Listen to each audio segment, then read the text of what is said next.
한번 설교 제목 다 같이 합독해 보실까요? 시작. 다시 한번 시작. 네. 우리가 성경을 통해서 확실하게 알 수 있는 것 가운데 하나는 사람은 자기 스스로가 올바르게 선하게 살아갈 수 없다는 것을 성경은 우리에게 분명하게 가르쳐주고 있습니다. 그래서 예수님께서는 요한복음 14장 16절 17절 말씀에서 이렇게 말씀을 하십니다. 내가 아버지께 구하겠으니 그가 또 다른 보혜사를 너희에게 주사 영원토록 너희와 함께 있게 하리니 그는 진리의 영이라. 이 예수님께서 제자들에게 하신 말씀이에요. 내가 아버지께 구하겠으니 다른 보혜사를 너희에게 보내주사 너희와 함께 있게 함으로 말미암아 너희로 하여금 하나님의 뜻을 따라 믿음으로 삶을 살게 하겠는데 그분이 바로 진리의 영이라고. 한번 따라 하실까요? 다른 보혜사. 다른 보혜사. 이 말은 헬라어로 파라클레토스라고 하는 단어인데 이 말은 중재자, 변호자, 힘이 되는 자, 돕는 자, 이런 뜻이 있습니다. 자, 예수님 당시에 예수님의 제자들, 또 예수님 당시에 예수님으로부터 은혜를 받고 치료를 받으러 온 사람들, 그 사람들에게 있어서 보혜사는 누굴까요? 아까도 말씀드렸죠. 보혜사는 위로가 되는 자, 힘이 되는 자, 격려가 되는 자, 용기를 주는 자. 누구예요? 예수님 당시에 누구예요? 자신 있게 얘기하세요. 시작. 예수님이 보혜사예요. 근데 왜 이 말씀을 하시느냐? 이제 예수님께서 이 땅에 오셔서 십자가 지시고 인류의 죄를 해결하시고 이제 부활하셔서 승천하십니다. 때가 됐기에 예수님께서 제자들에게 내가 떠난다. 그러니 제자들은 걱정이 되는 거예요. 예수님이 함께 계셔서 너무 좋았는데 질병 걸렸을 땐 치료해 주시고 먹을 게 없을 때에는 예수님 때문에 먹을 것도 제공받고 거친 풍랑이 일어나면 풍랑 잔잔하게 하시고 모든 삶에 우리 예수님이 보혜사가 되셔서 나의 삶에 어려움이 없었던 겁니다. 근데 갑자기 어느 날 예수님께서 이제 내가 너희를 떠난다 이렇게 말씀하시니까 제자들이 걱정이 되는 거죠. 그때 예수님께서 하시는 말씀 요한복음 14장 1절의 말씀, 너희는 근심하지 말라. 하나님을 믿으니 나를 믿어라. 내가 아버지에게 가서 처소를 예비하고 다시 너희에게 와서 나 있는 곳에 너희도 있게 하리라. 걱정하지 말라는 거예요. 그러면서 예수님께서 하시는 이야기가 내가 곧 길이고 진리고 생명이니 나로 말미암지 않고는 아버지께로 올 자가 없느니라. 그러면서 하시는 말씀이 내가 아버지에게 갔을 때 지금까지는 너희에게는 내가 보혜사였는데 내가 너희에게 힘이 되고 너희들에게 용기를 주고 너희들에게 격려가 되고 너희들에게 모든 삶의 문제를 해결해 줬던 자였는데 이제는 내가 아버지에게 감으로 말미암아 다른 보혜사를 너희에게 보내주게 하라고 말씀하실 것이다. 그래서 그분이 바로 누구예요? 그분이 바로 진리의 영 성령이십니다. 믿으시면 아멘. 그래서 지금은 예수님은 승천하셨으니 우리의 보혜사 성령님이시고 그래서 오늘도 우리는 보혜사 성령을 꼭 받아야 되고 성령 충만함으로 살아야 되는 이유가 여기에 있습니다. 근데 이 성령은 가만히 있다가 받는 게 아니에요. 세상 속의 삶을 살다가 받는 게 아닙니다. 예배 드릴 때 임하십니다. 기도할 때 임하십니다. 여리고 찬양 기도 성회 때 임하십니다. 하나님의 말씀에 순종할 때 임하십니다. 하나님의 뜻을 따라 살아갈 때 임하십니다. 그래서 우리가 예배를 귀히 여기고 기도회를 귀히 여기고 여리고 찬양 기도 성회를 귀히 여기고 부흥회를 귀히 여기고 이렇게 신령한 장소, 신령한 영적인 집회에 참여해야 되는 이유는 이 채널을 통해서 성령이 임하시고 성령 충만함을 경험하고, 그래서 우리의 삶이 하나님의 능력과 하나님의 사랑과 하나님의 축복 가운데 삶을 살아가기 때문에 그렇습니다. 성경을 보니 우리의 모든 신앙생활은 내 힘으로 되는 것이 아무것도 없어요. 예수님 영접하여 믿음의 사람이 되는 것도 성령이 아니고서는 예수님을 주라고 시인할 수 없다고 말씀해 주시고 있으며, 하나님의 말씀을 깨닫는 것도 성령이 오셔서 깨닫게 하시고, 하나님의 은혜를 깨닫는 것도 성령이 오셔서 깨닫게 하는 것이며, 하나님의 말씀이 기억나게 하는 것도 성령께서 기억나게 하시니, 오늘도 성령이 아닌 것은 우리가 아무것도 할 수 없다는 것을 성경은 말씀해 주시고 있습니다. 그래서 오늘도 우리는 성령 받고 예배드리고 기도하며 여리고 찬양 기도성에 참여해야 되는 이유는 바로 이 채널을 통하여 성령이 임하시고 성령 충만함을 경험한 사람들이 하나님의 뜻을 따라 하나님의 말씀 속에 하나님의 역사를 이루는 하나님의 사람이 되어지기 때문에 그렇습니다. 미국의 토레이 목사님이라고 계세요. 무디 목사님과 함께 미국의 대각성 운동, 미국의 부흥 운동을 일으켰던 귀한 목사님이 있습니다. 이 목사님은 성령 받는 법을 성경 속에서 7가지로 요약을 했습니다. 첫 번째가 예수님을 믿어야 되고, 두 번째가 내가 죄인임을 회개해야 되고, 그리고 세 번째가 모든 성도들 앞에서 세례를 받을 때 임하시고, 네 번째가 하나님의 말씀에 순종할 때 임하시고, 다섯 번째가 성령을 간절하게 사모할 때 성령이 임하시고. 그래서 여러분들이 오늘도 예배 드릴 때 성령님 오시면 오시고 말라면 마시고, 이런 사람들에게는 성령이 임할 염려는 없습니다. 오늘도 예배 드릴 때 우리는 성령을 강력하게 요청하며 성령 임하여 주옵소서, 깨닫게 하여 주옵소서, 성령의 은혜가 임하게 하여 주옵소서, 이런 간절한 사모함으로 예배 임할 수 있기를 바라며 찬양하고 기도할 수 있는 우리의 소중한 모습이 될 수 있기를 바랍니다. 그 다음에 여섯 번째가 간절히 기도할 때. 그래서 오선절 마가다락방 120문도들이 뭐 했어요? 오선절 마가다락방에서 성령을 간절히 사모하며 간절히 기도했을 때 바람 같은 성령, 불 같은 성령이 그에게 임한 줄로 믿습니다.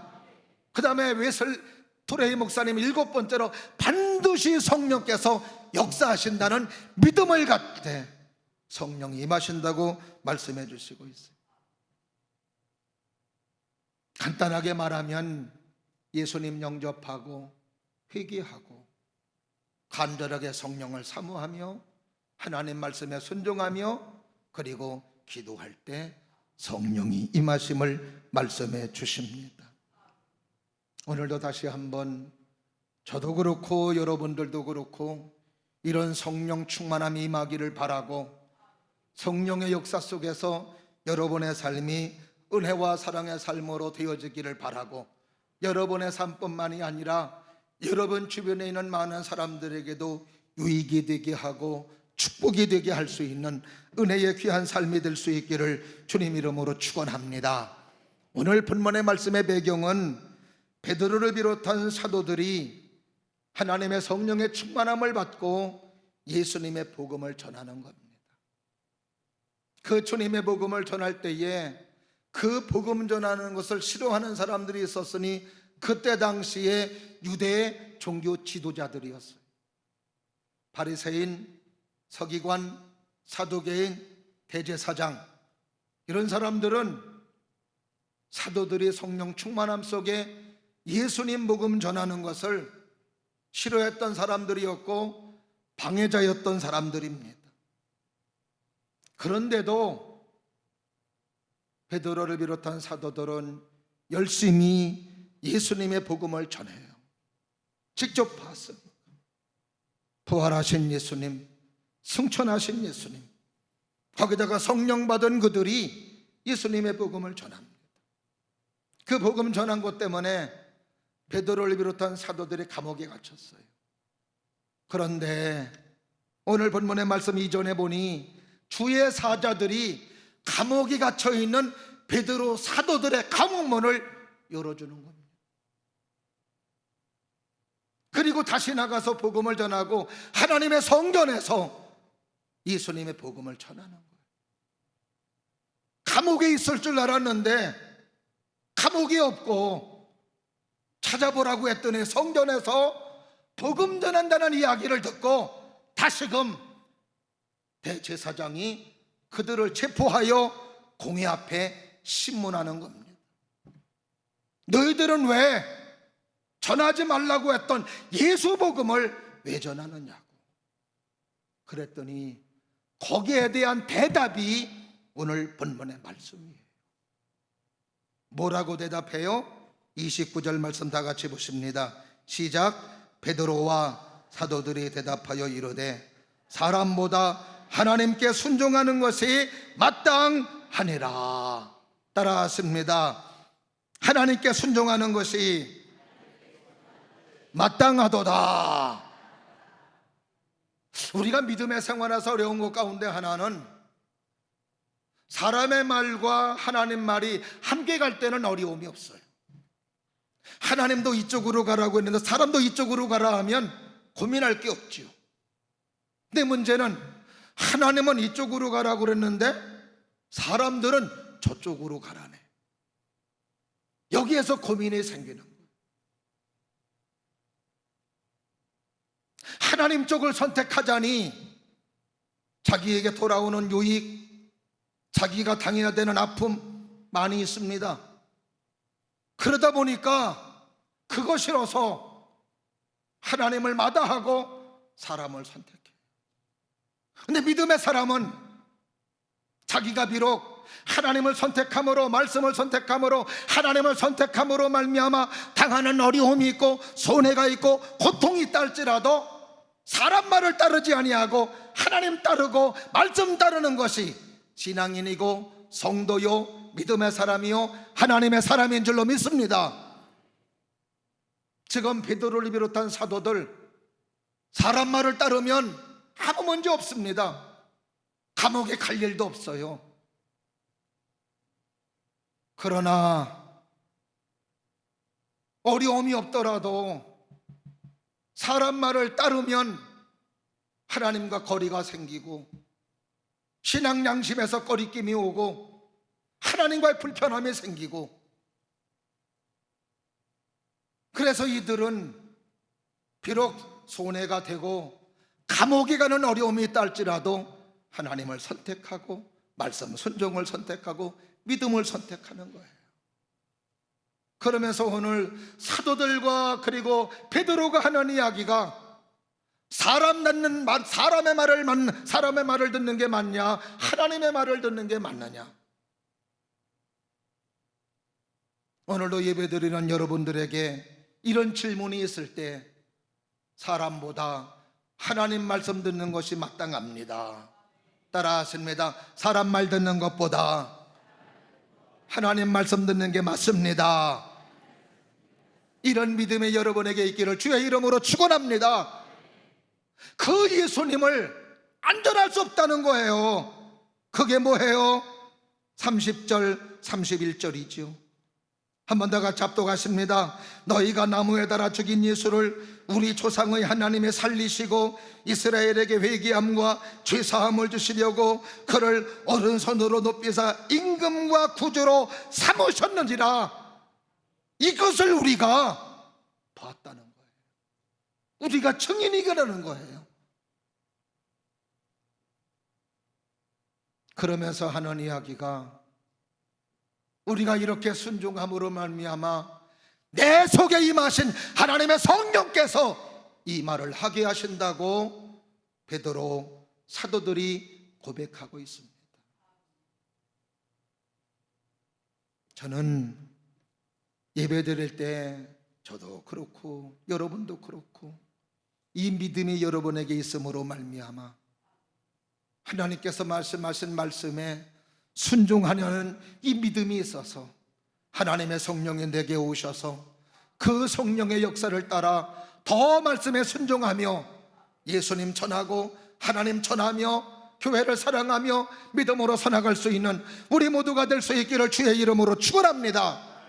우리 다시 한번 32절에 있는 말씀을 다 같이 보겠습니다. 시작. 우리는 이 일의 증인이요 하나님의 자기에게 순종하는 사람들에게 주신 성령도 그러하니라. 오늘도 베드로는 이렇게 지금 말하고 있는 것은 내 안에 계신 성령께서 역사하시는 것이라고. 근데 왜 성령께서 이렇게 내 안에서 역사하시느냐? 내가 하나님 말씀에 순종하니 그 순종하는 내 마음에 성령이 오셔서 성령의 역사 속에 하나님을 증언하고 예수님을 증언하는 것은 마땅하다고 고백하고 있습니다. 전 우리 모두가 말씀 순종하심으로 성령 충만하기를 주의 이름으로 축원합니다. 그렇다면 순종하는 사람에게 왜 성령님은 임하시는가? 도대체 하나님의 말씀 속에 순종한다라고 하는 것은 어떤 믿음이 있기에 이렇게 하나님의 성령께서 오지 않으면 안 되는 하나님의 사건의 역사가 있을까? 첫 번째로 따라 하십니다. 순종 속에는 나를 통해 이루실 하나님의 사명이 들어 있습니다. 믿으시면 아멘. 그 하나님의 말씀에 순종하는 그 속에는요 뭐가 들어있어요? 나를 통해 이루실 하나님의 사명이 들어있기 때문에 성령이 오시는 거예요. 크게 아멘 하세요. 하나님에 의해서 이 땅에 태어났다고 믿으시면 아멘. 그렇죠? 분명한 하나님의 섭리, 하나님의 계획 속에 이 땅에 저와 여러분 모두가 태어났습니다. 어쩌다가 하다가 태어난 사람은 아무도 없어요. 하나님을 만나기 전, 예수님을 만나기 전까지는 모를 뿐이지 모든 사람들은 하나님의 뜻과 하나님의 섭리와 하나님의 계획 속에 이 땅에 모두 태어난 사람들입니다. 하나님의 계획 속에 태어났다면 저와 여러분을 통해서 이루실 하나님의 사명이 있고 하나님의 뜻이 있어요. 예수님도 이 땅에 오셔서 하신 말씀 가운데 하나가 나는 내 뜻을 이루기 위해서 왔다고 말씀하시지 않습니다. 요한복음 6장 38절 39절에 보면 이런 말씀이 있습니다. 내가 하늘에서 내려온 것은 내 뜻을 행하려 함이 아니요 나를 보내신 이의 뜻을 행하려 함이니라. 나를 보내신 이의 뜻은 내게 주신 자 중에 내가 하나도 잃어버리지 아니하고 마지막 날에 다시 살리는 이것이니라. 아멘. 내 아버지의 뜻은 아들을 보고 믿는 자마다 영생을 얻는 이것이니 마지막 날에 내가 이를 다시 살리리라 하십니다. 예수님이 땅에 오신 목적은 예수님의 뜻을 이루기 위해서 온 것이 아니라 하나님의 뜻을 이루기 위해서 오셨다고 그랬고, 그리고 그 하나님의 뜻은 저와 여러분 모두가 예수님 영접하여 구원받는 게 하나님의 뜻이라는 거예요.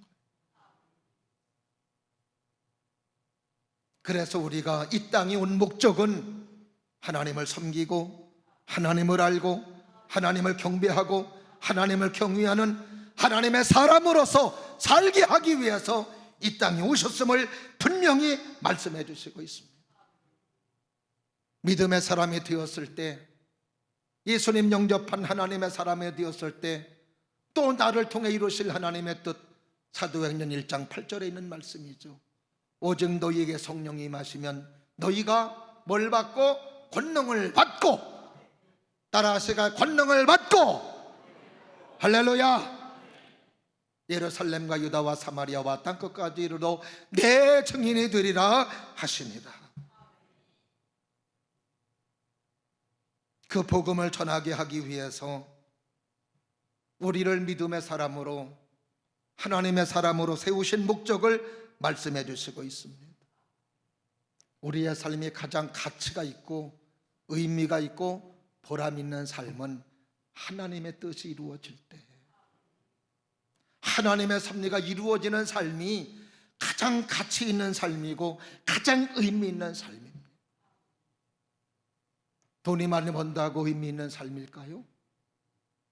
사업이 잘 되는 게 가치 있는 삶일까요? 성경 보니 그게 아니더라고요. 그 모든 것은 다 뭐예요? 하나님의 뜻을 이루는 삶으로 귀결이 됩니다.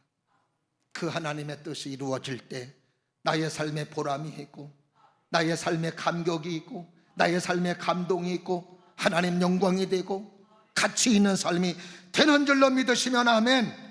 그래서 우리의 삶에서는 하나님의 뜻이 꼭 이루어져야 된다, 이 말이죠. 오늘 본문의 말씀 속에서도 바리새인 사두개인들은 하나님의 말씀, 하나님의 일을 하려는 그 마음들을 뺏어가 버립니다.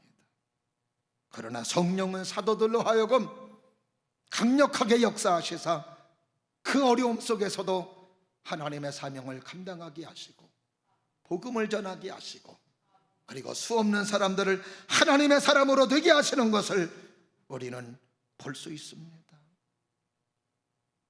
그러니 이 사람들의 순종하니 이 사람들을 통하여 하나님의 뜻이 이루어지는데 많은 사람들이 하나님 앞으로 돌아오고 믿음의 사람으로 세워지는 놀라운 역사가 순종하는 하나님의 사람들을 통해 나타났던 것이었어요.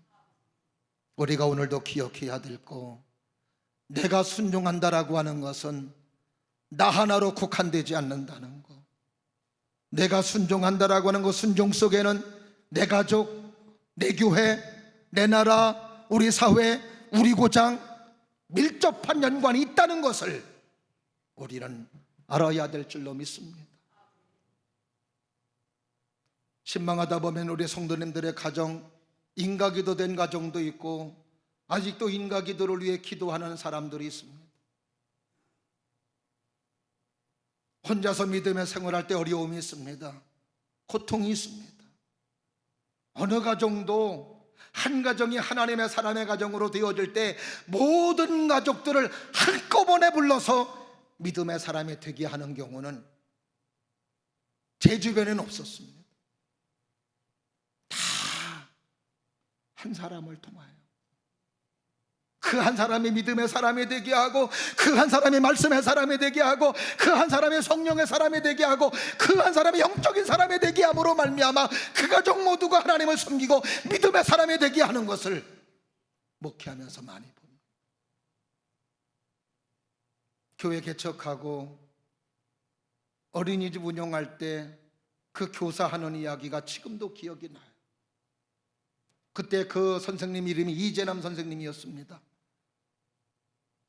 믿음이 좋아요. 한 번은 그런 얘기를 해요. 목사님, 지금은 너무너무 좋다고.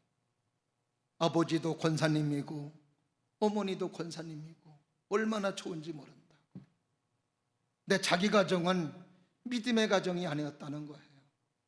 자기가 학생 때 자기 먼저 교회를 나갔습니다. 말씀에 은혜 받고 믿음의 사람이 되고 하나님이 좋아서, 예수님이 좋아서, 말씀이 좋아서, 찬양이 좋아서 교회 다닙니다. 은혜 받습니다. 성령 받습니다. 주일날 교회에서 살아요. 부모님은 그게 용납이 안 돼요. 문을 걸어 잠그고 밥도 안 주고 들어오지 못하게 하고 밤늦게까지 다른 곳에 가지 아니하고 집 문 앞에서, 잠겨진 문 앞에서 울면서 그 학생이 아빠 엄마가 문 열어주기를 기다렸다는 거예요. 근데 그때 울면서도 예수님이 나를 안아주시고, 예수님이 내 머리를 쓰다듬어 주시고, 예수님이 나를 축복해 주시는 것을 그때 많이 느꼈다고. 어느 날 그 말씀에 순종하는 저의 모습을 보시더니 어머니가 교회 간다고 그러고 아버지가 교회 간다고 그러고, 그러더니 지금은 온 가족이 하나님을 섬기는 가정이 되어서 하나님을 송축하고 하나님을 찬송하는 가정에 되었다라고 하는 것이 얼마나 감사한지 모릅니다. 그 하나의 중고등학생이 가정을 믿음의 가정으로, 말씀의 가정으로 세운 겁니다. 오늘도 아마 외롭게 나 혼자 신앙생활하는 분이 있습니다. 인가기들을 위해서 끊임없이 기도하는 가정이 있어요. 포기하지 않기를 바랍니다. 나 하나 말씀 순종이 가정의 구원과 가족들의 구원의 역사를 이루고 있다는 사실을 믿어 의심치 않기를 바라며, 하나님의 때가 되면 하나님의 역사하심 속에, 하나님의 일하심 속에 하나님의 은혜가 임하고 하나님의 축복이 임하고 하나님의 성령의 역사 속에 온 가족이 하나님을 송축하며 하나님을 찬양하는 믿음의 가정으로 세워진다는 소망을 가지고 지금의 어려움을 꿋꿋하게 믿음으로 견디며 살아갈 수 있는 주님의 사람들, 하나님의 사람들이 될 수 있기를 주의 이름으로 축원합니다. 성령이 역사하시는 거예요. 하나님의 말씀에 순종하는 사람에게 성령이 역사하시고 그 성령의 역사를 통하여 두루두루 퍼져나게 계시사 하나님의 놀라운 조직으로, 하나님의 놀라운 공동체로 하나님의 세워지시고 있음을 믿어 의심치 않기를 주의 이름으로 축원합니다. 그래서 순종하는 사람들에게 하나님의 성령이 임하여서 하나님의 뜻을 이루시는 겁니다. 두 번째로, 왜 순종 속에 이렇게 성령이 임하실까? 따라 하십니다. 순종 속에는 겸손이 담겨 있습니다. 겸손이 있어요. 우리가 하나님의 말씀에 순종한다라고 하는 것은 내 의지가 접어졌다는 겁니다. 내 의지가 있고는 절대로 하나님의 말씀 앞에 순종할 수가 없어요. 그런데 하나님께서는 내 의지를 포기하고 하나님의 의지를 붙잡고 주님의 의지를 선택하여 믿음으로 삶을 살아가는 하나님의 사람들에게 역사하시고 은혜를 주시고 성령으로 역사하시는 것을 우리는 성경의 많은 믿음의 사람들을 통해서 알 수 있습니다. 사무엘상 15장에 보면 이스라엘 민족의 초대 왕 사울 왕의 이야기가 나와요. 그 사울 왕은 왕이 되기 전에는 얼마나 겸손했는지 모릅니다. 효자였고 겸손한 사람이에요. 그래서 하나님께서는 그 사울을 이스라엘의 초대 왕으로 세워주셨습니다.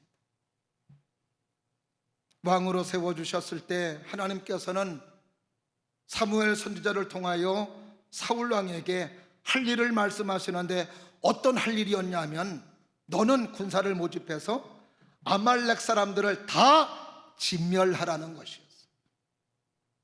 아말렉 사람들을 진멸하는 이유가 있습니다.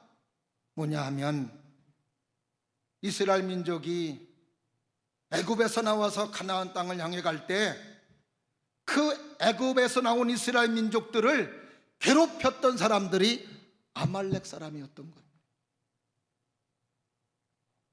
아말렉 사람들이 이스라엘 민족들을 괴롭히고 따라가지 못하는 사람들을 괴롭히고 고통스럽게 하고, 이렇게 함으로 가나안 땅을 향해 가는 이스라엘 민족들의 어려움을 줬던 사람들이 아말렉 사람들이었던 거예요.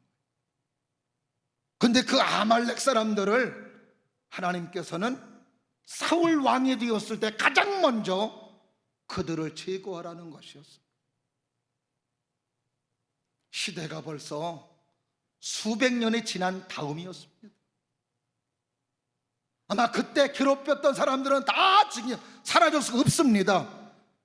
그런데도 하나님은 아말렉 사람들을 기억하고 그들의 후손 아말렉 사람들을 남, 여, 노, 소, 짐승까지 하나도 남김없이 싹 죽여버리라는 것이었어요. 하나님의 심판하실 때는 무섭습니다. 뭐 때문에? 그 수백 년 전에 이스라엘 민족을 괴롭힌 것 때문에. 그러므로 여러분, 하나님의 일의 협력자가 되세요. 하나님의 일의 협조자가 되세요. 저의 목회 경험을 통해서도 그렇고, 선배 목사님들의 목회 경험을 통해서도 그렇고, 후배들의 목회 모습을 통해서도 알 수 있는 것 가운데 하나, 두 부류가 있습니다. 목회 협력하는 사람이 있고 목회 방해하는 사람이 있어요. 어려움을 주는 사람이 있습니다. 용기를 주는 사람이 있습니다. 이구동성으로 하는 이야기, 어려움을 주는 사람들은 끝이 안 좋더라고요.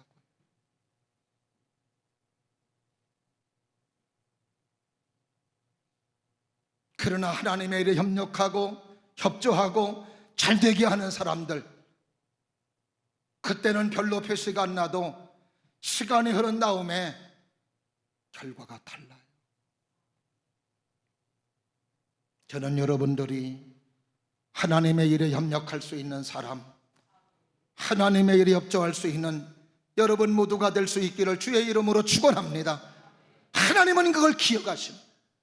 그걸 기억하고 그리고 심판하시는 거예요. 그럼 큰일 났네. 잘못한 게 많은데. 저도 그래요. 잘못한 게 많아요. 근데 이것을 지울 수 있는 게 있더라고요. 그게 뭐예요? 그게 바로 따라가시는 겁니다. 회개. 회개. 저는 개 별로 안 좋아해요. 근데 이 회개는 좋아해요. 회개.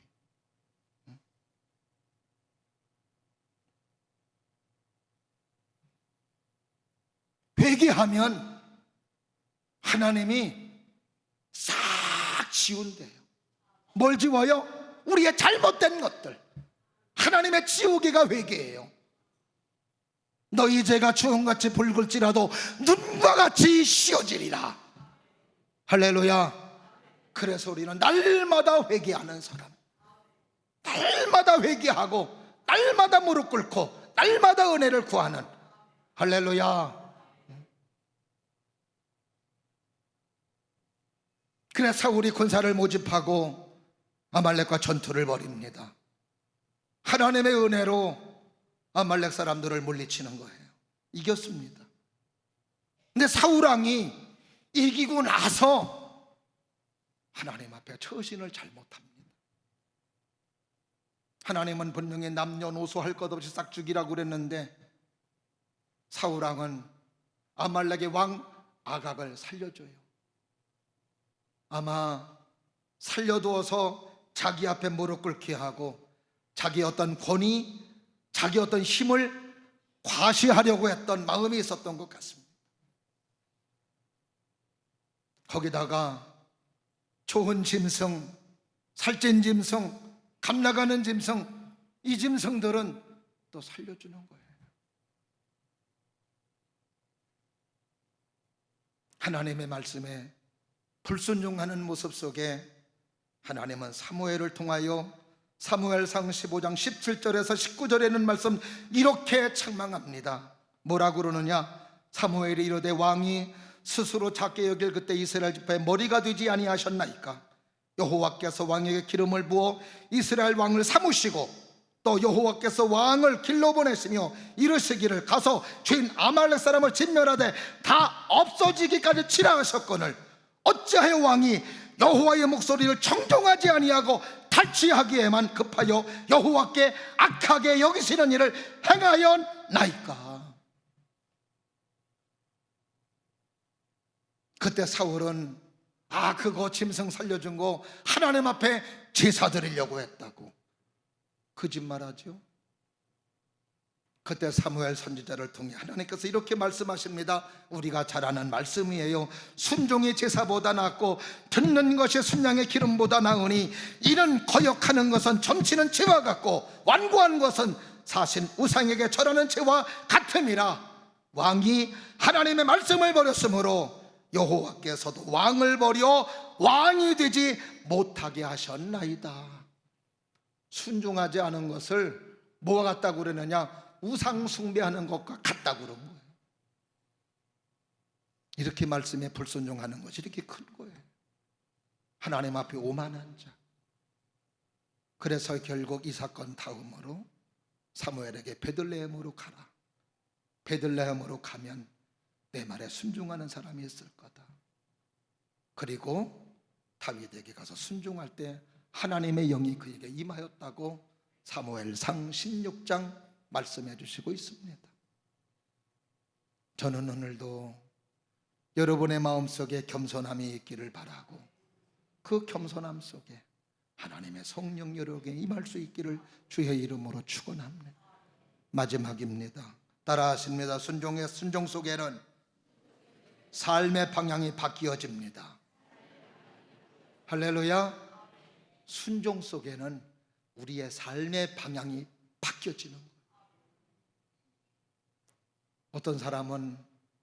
어떤 사람을 만나서 그 말 한마디가 그의 삶의 방향을 확 바꿔놨어. 내 세상에서의 바뀜은 좋은 경우도 있고 안 좋은 경우도 있더라고요. 어떤 때는 그때 그 사람을 안 만났더라면, 내가 그 이야기를 안 들었더라면 나의 삶의 결과는 어땠을까 아쉬워하는 사람도 있습니다. 그러나 하나님 말씀에 순종하는 그 속에는 우리의 삶의 방향이 바뀌어지되, 따라하시면서 축복입니다, 은혜입니다, 하나님 영광입니다. 믿으시면 아멘. 사도행전 16장에 보면 우리 사도 바울이 전도 이야기가 나와요. 사도 바울은 터키를 전도하고 그리고 이란, 지금의 파키스탄 쪽으로 계획을 세웠습니다. 기도도 하고요. 그런데 하나님의 계획은 그게 아니었던 거예요. 이란, 파키스탄이 아니라 유럽 쪽으로 방향을 트시는 겁니다. 유럽 사람을 환상으로 보이게 하시고 나를 도와달라고 하며 바울의 환상에 보이게 하는 겁니다. 바울은 아쉬움이 많지만 그러나 결국 삶의 방향을 마게도냐 쪽으로 트는 거예요. 하나님의 삶의 방향을 마게도냐 쪽으로 틀을 때에 네가 이 방향으로 틀면 이런 축복이 있고 이런 은혜가 있고 이런 예비하심이 있고 이런 것들 말하지 않았습니다. 그냥 틀라는 것이었어요. 그래도 말씀에 순종하니 하나님의 은혜가 준비되어 있고 하나님의 사랑에 준비되어 있었던 것이었어요. 아브라함에게도 하나님 말씀하실 때, 아브라함아 너는 본토 친척 아비 집을 떠나라. 그랬을 때 네가 나를 따라가면 여기서 이런 유익이 있고 이런 집을 짓고 이런 사람들을 이고 말씀하시지 않았습니다. 히브리서 11장에 보면은 아브라함은 하나님의 말씀을 듣고 떠날 때 갈 바를 알지 못하고 떠났다고 그랬어요. 갈 바를 알지 못하고. 따라하십니다. 갈 바를 알지 못하고. 할렐루야. 그냥 하나님을 신뢰하고 떠난 거예요. 그랬더니 어때요? 믿음의 조상이 되고 르호봇에서 축복을 받고 하나님의 사랑 가운데 하나님의 사랑의 사람으로 믿음의 조상으로 되어지는 하나님의 축복이 있었던 것을 경험할 수 있습니다. 바울도 마찬가지죠. 말씀에 순종하고 갔더니 빌립보에 찾으셔서 루디아를 만나게 되고 그 루디아가 교회를 내주고 그곳에서 하나님의 사명을 감당함으로 빌립보 교회가 아름답게 세워지고, 할렐루야. 빌립보 교회를 떠나왔음에도 불구하고 빌립보가 너무너무 믿음으로 잘 세워져 빌립보서 4장 1절 말씀에서는 빌립보 교회 성도들을 향해서 당신들은 나의 기쁨이고 면류관이라고 할 정도로 그렇게 바울에게 기쁨을 주었던 교회, 기쁨을 주었던 성도. 그리고 감옥에 갇혔을 때에도 빌립보 교회에서는 헌금을 보내며 도와주고 에바브로디도를 파송해서 죽바라지를 해주며 끈끈한 영적인 사랑 기구제를 이루게 했던 아름다운 교회로 세워졌던 것, 지금의 유럽 전역이 하나님의 복음의 땅이 되고 하나님의 축복의 땅이 될 수 있었던 것도 이런 사도 바울의 순종으로 말미암아 이루어지게 되었다는 사실, 삶의 방향이 완전히 다르게 된 거예요. 오늘도 우리가 하나님의 말씀에 순종할 때 그 끝에는 하나님의 축복과 하나님의 은혜와 사랑의 열매가 있다는 사실을 저와 여러분이 꼭 기억하고, 그러니 성령께서 역사하셔서 성령께서 인도해 주시고 성령께서 제공해 주시고 성령께서 만사형통하게 해 주시는, 그래서 우리가 즐겨 부르는 찬송도 믿음으로 사는 자는 하늘 위로 받겠네. 무슨 예를 만나든지 만사형통하리라. 할렐루야. 믿음으로 사는 자 하나님의 위로받고 믿음으로 사는 형통한 삶으로 되어지는, 오늘도 하나님의 말씀 순종 속에는 이런 엄청난 것이 들어있기에 하나님의 성령이 올 수밖에 없고 그 성령께서 우리의 삶을 인도할 수밖에 없다는 것을 여러분이 다시 한번 기억하면서 오늘도 말씀 들어가며 말씀에 순종해야 되겠다는 믿음의 결단과 결심이 있기를 바라고, 이 결심과 결심 속에 성령이 역사하셔서 여러분의 모든 삶이 은하의 사랑의 삶으로 하나님의 축복의 삶으로 서나갈 수 있는 우리 모든 복지 가족들이 될 수 있기를 주의 이름으로 축원합니다.